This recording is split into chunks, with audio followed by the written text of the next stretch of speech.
What's up, you guys? Famous Ashley Grant here, and welcome to More Movement, Please, the podcast where we talk about getting our bodies moving and finding joy in the journey. Today, I am so excited to bring you the first episode in a special 3-part series featuring my incredible fitness instructor, Rhonda Good. You guys, this woman is fabulous. She's wonderful. She's beautiful.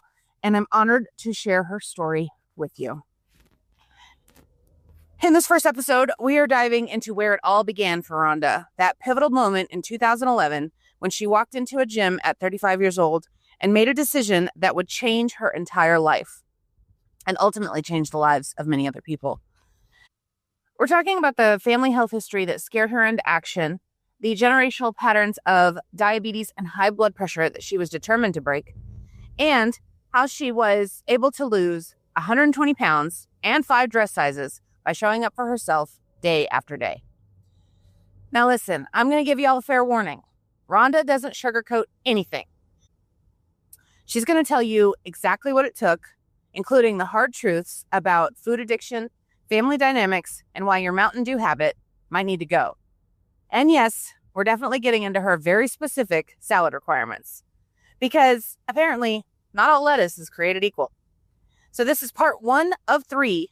Buckle up and let's get into it. I'm just excited that you're here and welcome to the show. So we're just going to kind of dive right in. You posted March 30th, 2018 about your gym anniversary. You had joined on March 31st, 2011. And I'm curious as to what was happening in your life at that time at 35 years old that made you join the gym. I was still at a desk job and I felt horrible. I had come out of working probably 70 hours a week and was slowing down.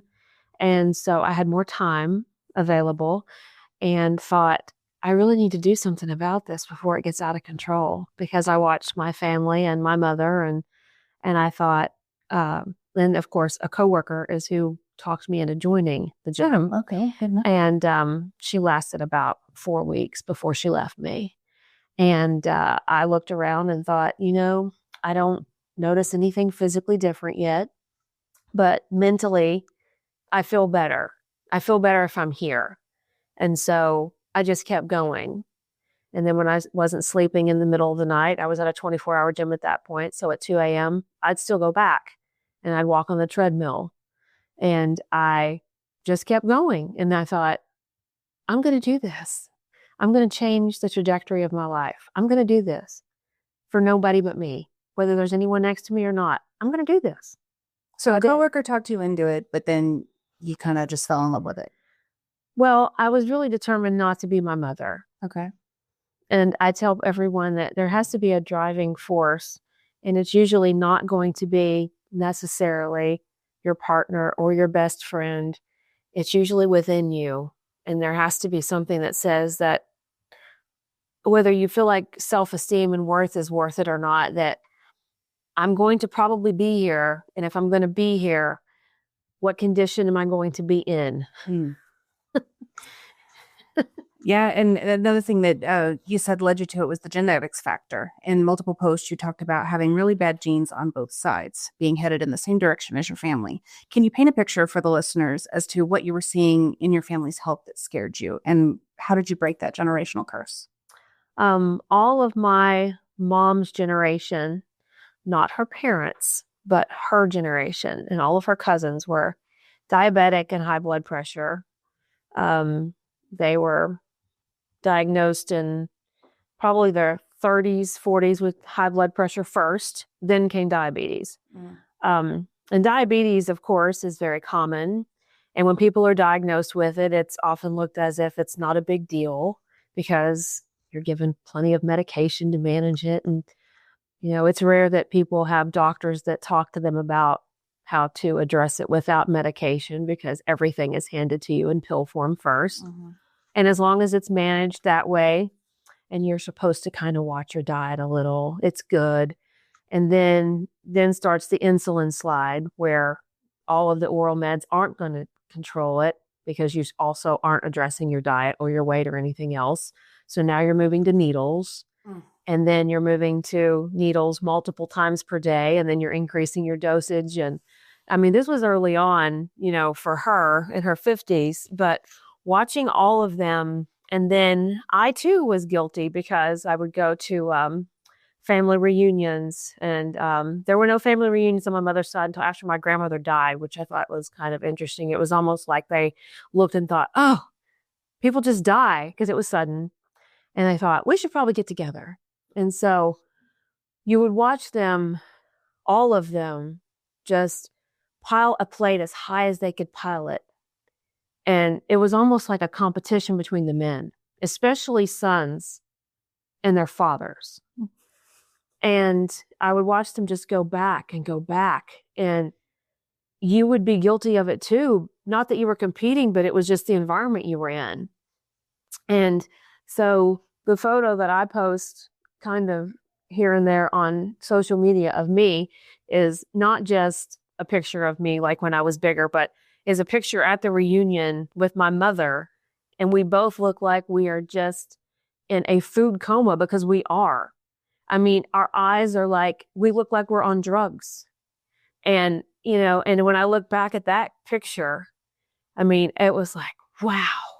I mean, that's something. I mean, I looked like I was drugged out.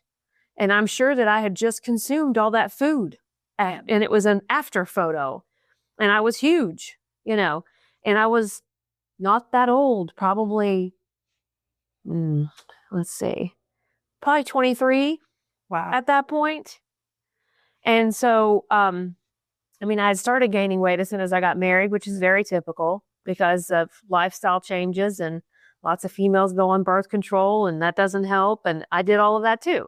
So it wasn't just that I also had a desk job, but just looking at that. And then my father's side, same thing, all high blood pressure, all diabetic. His mom lost half of a leg to diabetes before her ultimate death from cancer. My father died from cancer, but had, diabetes the entire time. And so dying doesn't scare me, as I tell everyone. Living like that does, where you just are not in control of your life, because everything is built around all of the medicines you take. You feel like garbage all the time. You're not physically active, and you have no energy, and it just compounds because I don't feel well, so I don't feel like moving. Well, I'm not going to move because I don't feel well, and I haven't moved in 10 years. And it's just, and you get used to it. You get comfortable in it. But watching all of them I'm an only child with no children by choice. And so for me, I was like, there's no one to take care of me. Yeah. And so I really need to do something about this before it's too late, because it can get too late. Yeah. Yeah. It is interesting that you said that you look like you were drugged out, because they've done studies and they've shown that sugar has the same things, some of the same effects as cocaine. And yeah, that's it is a drug. It is a drug. Yeah. Well, back in 2020, you said that you were down 120 pounds and 5 dress sizes. And you shared a photo from when you were 25, gaining weight every year with that desk job, working 10 hours a day. Walk us through the transformation of what it was like to start making those physical changes, not just physical ones, but who you became as a person through the process. At first when you start, well, I think for most people, and everyone will tell you that physical activity is the easy thing to start and do. And it is. You have to start though. But once you make it a habit, that's easy. Addressing your diet and other things, it's not easy. Most of us want things that are quick and simple. And I always cooked, but I cooked simple meals and still do. So it wasn't that I was necessarily eating out a lot, but I ate out more. And when I would go to McDonald's at my biggest, and I was with my mother, who would encourage me to get more food because, honey, you're going to be hungry if you don't. So I would get 2 double cheeseburgers and a large fry and a soda and consume all of it. And my mother would sit there and look at me after she'd also eaten an enormous amount of food and say, do we need to go back through the drive-thru and get more? It was just constant encouragement of, and I don't know if, because my parents didn't live through the Depression, so it wasn't that. Yeah. It was just this mindset that they had. So you kind of have to unlearn that, okay, I may still eat some bad things, but I also know that I should probably stop at a certain point instead of just not stopping as I'm eating, because people don't really understand for the most part when they're actually hungry, because it's, well, I eat at this time of day every day, or I eat this much every time I eat, or I don't like leftovers, or I don't want to throw food out, or whatever it is. And so they just keep going back. So you got to have to unlearn that too. And I think that's the first step for normal people that aren't going to get on these fad trains of doing all kinds of crazy things, is that when am I actually hungry? So am I going to slow down in eating? Because that's the other thing too. People eating while they're driving, people eating while they're working at the desk, people eating all the time because they don't realize it. Or while they're watching TV. Or watching TV or whatever. Everything's mindless, So it's stopping and saying, oh, I'm full. Yeah. I don't need any more. Whether that's potato chips or whatever. I mean, I'm full. And then as you change your diet, I stopped eating fast food completely. I didn't give up soda for probably the first year, just because it was like, well, I'm definitely not seeing the results I would like to see. And I was a Mountain Dew drinker, which is common in this state anyway. And, as far as like how many I consumed a day, I don't know, but probably 3, 4. I've never been someone who has to have liquid with me all the time. So it's not as if I just drink, because I didn't do that. I've never done that. I don't do it with water. I don't. And there's a lot of times I don't drink with a meal because I don't necessarily feel like compelled to drink. I drink when I'm thirsty. I drink when I'm working out. But it was the small steps like that, because I've never taken any gigantic, crazy steps with food. I still eat, carbs and chocolate, as I tell you, every day.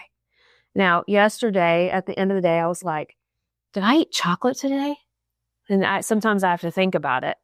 And it's like, oh, yes, I did. Okay. Well, you've consumed the amount that you should have today. So you've had to think about it. You must feel like you need some more, but you're not going to do that. But now we all have bad days, whether that's emotional or whatever. And there are some days when I go, oh, I'm going to eat it again. Yeah. I don't care. I'm going to eat it again. Yeah. Or I'm going to go to Cold Stone and get the biggest thing of ice cream in the chocolate dip cone with chocolate, because I know I work out every day and I'm going to eat it, but I don't do that weekly even. Yeah. So it's just a change of, I'm still going to have treats. I'm still going to eat what I want, but I'm probably going to manage it better and eat less of it and maybe less often. Yeah. But so it's all that you have to. And then as your mindset changes and you physically start seeing changes, of course you become more confident. Of course you do. Yeah. That's part of it. And then as you become more confident, many times the people around you get really threatened. And it's very common. And I tell people a lot that, do not be surprised when your family who isn't willing to do the work. Because my mother, up until she died, like, you're doing too much. You're gonna burn your body out. You're working too hard. You're doing too much. And I always used to tell her, well, it's going to wear out. So I can either wear it out working it out, or I can wear it out sitting like you're sitting 25 hours a day. Like, I'll take this. It is better. It feels better. So, but it's just, and it's very interesting because most people deal with body dysmorphia when you start, and you are always going to see yourself as the big person. And even now in the mirror, when I look at myself and I see my shadow, like in the sun, I'll never forget the first time I really noticed my shadow in the sun. I was like, who is that? Because you just don't believe that you're that size. So when you go clothes shopping, you go a size or two too big. And some people are just more comfortable in bigger clothes. I don't necessarily want a tight shirt for a lot of things, but there's also just going in a dressing room and going, oh, I can wear a medium, or, oh, a small fit. Wow. Wow. Because, you never really think that you'll get back to that. But that's also part of the realization too, is that if you're starting in your 30s or your 40s or your 50s, that you're not going to have the body you had when you were 18 and 19. It's not going to happen. Yeah. And that's okay, because you really don't want to have anything back from 18 or 19 because you were usually really young and stupid. Yeah. So, so it's just, how can I be the best version of this age? And what does this age look like for me when you look around you and see other people that are your age and younger and how horribly they live? Yeah, they're all like in pain. Yeah. Yeah. Yeah. So you've been adamantly consistent about one thing across everything that you've ever posted: no pills, no patches, no shakes, no surgery. Yeah. And you even mentioned that watching your mother, your outlook became eat less, move more, stay away from pharma. So since you're so opposed to quick fixes, what do you say to people that want the easy way? There's always a side effect. Always. May not be soon. You may not notice it immediately, but ultimately there are always going to be downfalls from taking the quick route. It's going to affect you physically in some way. I mean, I have not known one person before Ozempic and all the shots. I've not known one person that had any kind of weight loss surgery that didn't have lifelong side effects from it. Not one. And some is severe, where they've got to go back and have more surgeries. Some is just constant stomach problems, but I've never known one. And so, all the quick fixes and all you remember back in the day when it was legal speed, like, I forget, it was started with a D, but there was a diet pill. It was on the market for years. And then there was Fen-Phen, but all these things were pulled after they realized that, oh, this is really causing heart attacks in people, and, because it's legal speed. And so, again, if we're trying to get healthy, then, if you're going to just let your heart explode, then just let it explode from being fat and eating whatever you want.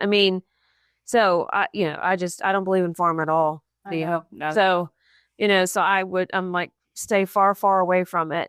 And there are always going to be people who say, well, I've had no side effect. There always, and I'm sure there probably are. Yeah. There's always a small percentage of, and lucky them. Yeah. Lucky them. Yeah. I don't know if you know this or not. I think I did tell you, but I'm not sure.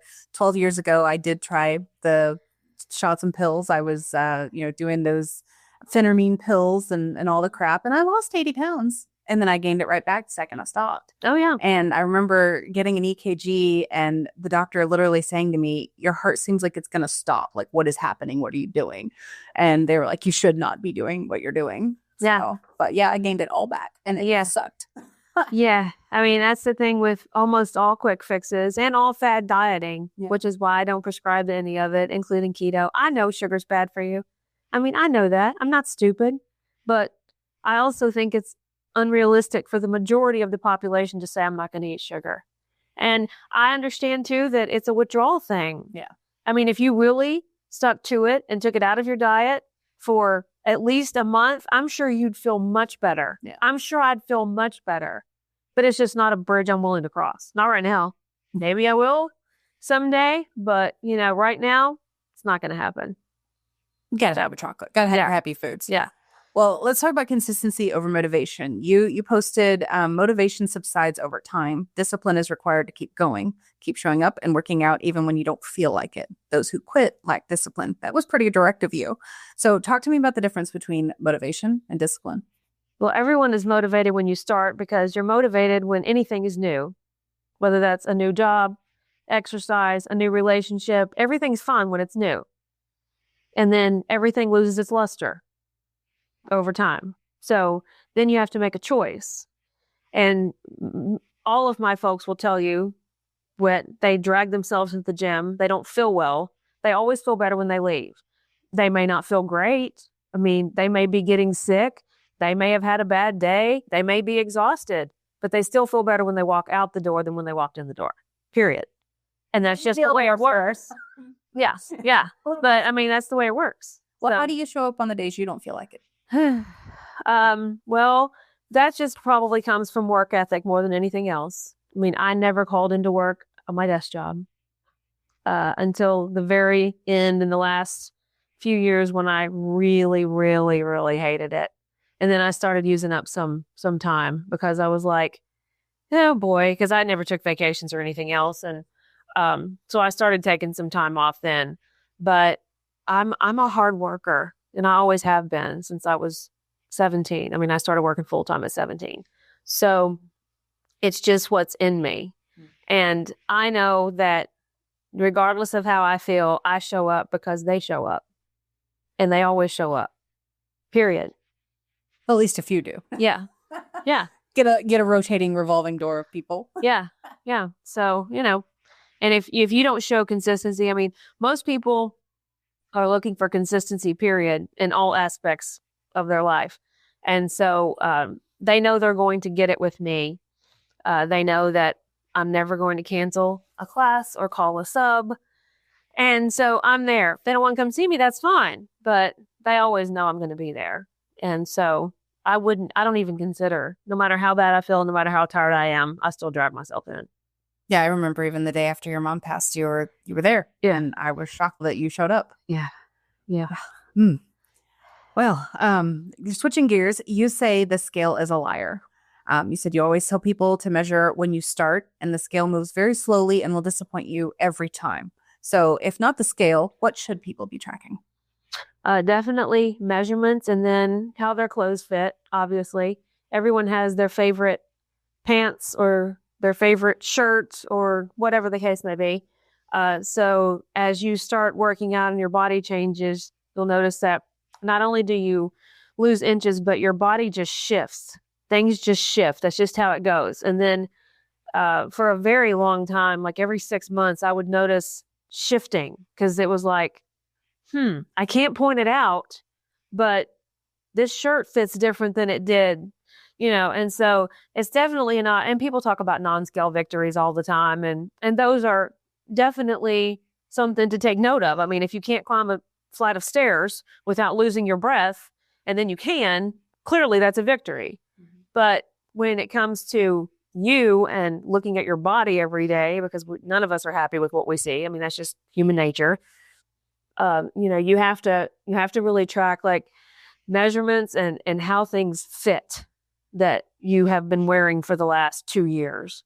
Every time you grab that pair of pants and then they start getting too loose or the butt sagging or they're falling off. And then it's like, oh, so something really is happening. Yeah. Well, it's like even today I'm wearing a shirt that I haven't been able to wear in 10 years. Yeah. There you go. And I remember one of the posts that you did, there was a picture that you had posted and you said that when you were filling out your retirement paperwork, you were wearing an extra large and the shirt you were wearing that day was like a small, I think it was. Mm-hmm. And I was just like, yeah, that's what I want. Yeah. Yeah. So you've repeatedly said eat chocolate and carbs every day, that you do that. But you also said, I do not endorse no carbs and no happy foods. But how do you balance what you're eating and enjoy it while you're still seeing results? Like, what's your approach to food that doesn't feel like deprivation? I try to manage things. So, I still am, pasta is my favorite thing in the world. I could live on pasta. So what I used to do is, and I would always justify it, is I would get those Knorr little bags of side pasta. Yeah. 600 calories. Okay. So I would eat that for lunch. Be like, this is 600 calories. Everybody eats 600 calories at lunch. I mean, it's 600 calories. So, I would have that for lunch, and then I would fix dinner and fix meat and vegetable and then more rice-a-roni or whatever, and it was like, yeah, well, whatever. So now if I'm going to have pasta for dinner, which I do, not daily, but I do, as my main course kind of thing. I mean, I'll throw in some meat and veggies on it, with it, whatever. But at lunch, I'll have a salad, which I have every single day. And yes, I'd never get tired of my salads. And I know people think, how can you eat the same thing every day? And I think that a lot of people say that. And it's like, well, when you're going to fast food restaurants, you don't think about the fact that you're eating the same crap, like a burger from here or a burger from there, or, or fried chicken. I mean, it's really like it's all the same. Like, so, people don't really think about that. So I stick with my salad every single day. It's the same. I may vary what I put on it slightly, and no protein. I do not. And I don't eat heavy during the day because I work out again at night. So my heaviest is at night. And I don't eat at, I usually don't eat until 8 o'clock. And no, I don't go to bed at 9 or 10. So, I mean, I have that conversation with people all the time too. Well, you shouldn't eat that late. And I'm like, well, what time do you eat dinner and what time do you go to bed? Yeah. So to me, it's just like, I don't get home until after 7. So I eat at 8, but I also don't go to bed until 12 or 1. Yeah. So it's about the same, you know? So I don't really think it's detrimental because to me, it's apples and apples. Like you're up 4 hours, you're up 4 hours after you eat dinner, whatever the case is. So I just try to manage, like if I'm going to eat pasta, at night, then maybe I'm definitely not going to have a baked potato with the salad that day. Maybe I'll have soup. A lot of times these days, I'm just eating the salad. That's all I'm eating in the middle of the day. And having a protein drink like a muscle milk in the morning. If I'm really, really hungry, I'll throw a bagel or something into the mornings. But I'm back on the muscle milk train right now. So I didn't know this. Yeah. So I've been doing that most mornings and salad. And then I eat dinner at night. And then usually I have the chocolate after the salad. Usually. I always have the salad first. And it's like, oh, it's time for chocolate. Yeah. So what's your go-to fixins for the salad? What do you put on it? Has to be a spring mix. I prefer a 50-50 blend. I don't mind spinach, but I have to have some colorful lettuce. So here I am at the grocery store every week, and I vary between 2 stores that I shop at all the time. But I get the big plastic bin of salad. So here I am looking at it to see if it's colorful enough for me and if it's also not wet. Because in the plastic bins, they last all week if it's not wet. So this week I couldn't find any that was sufficient that I liked. So I went with my spring mix, but it was too much greens. So then I went and bought some artisan lettuce and some purples to add to it. Okay. So that's first. It's got to be colorful. I do not want any iceberg lettuce in my salad. I think that's just a cardinal sin. There's no nutrients in that anyway. So it just tastes like water. Yeah. And it's usually wet, and I like a dry salad. So cherry tomatoes, they got to be cherub or sweet tomatoes. I don't like just any tomato. The ruby reds, private selection, are the best. Okay. Cherub tomatoes, cucumbers, sugar snap peas, feta, always feta. Throw on some croutons. They got to be the fat ones, though, like puffy, fat. They can't be those cheap-looking square ones that are hard. They got to be like the Texas Roadhouse, crunchy, spongy ones. So I get those in garlic butter, throw a few of those on, and some ranch. But I don't drown my salad in dressing like some people. Like I put a good amount, but not, how some people are just. So anyway. So yeah, that's it. That's the go-to every time. Wow, you guys, I don't know about you, but hearing Rhonda talk about looking at that photo of herself and her mother in a food coma at a family reunion, it just hits different, doesn't it? It really does. It really makes you think about every single thing you have done and consumed and the lifestyle patterns that you're in. And the ones you can change. In the next episode, things are going to get even more real as Rhonda opens up about watching her mother's health decline in those final years and how that experience shaped not just her fitness goals, but her entire philosophy about aging and what she wants her future to look like. We'll also hear about how she became a fitness instructor and built the loyal community that shows up for her classes day after day, even after a 12-hour shift. If today's episode resonated with you, I would love to hear about it. You can find me on social media pretty much everywhere at Famous Ashley Grant. And if you can't find me at that handle, just search Famous Ashley Grant and I'm sure I'll come up.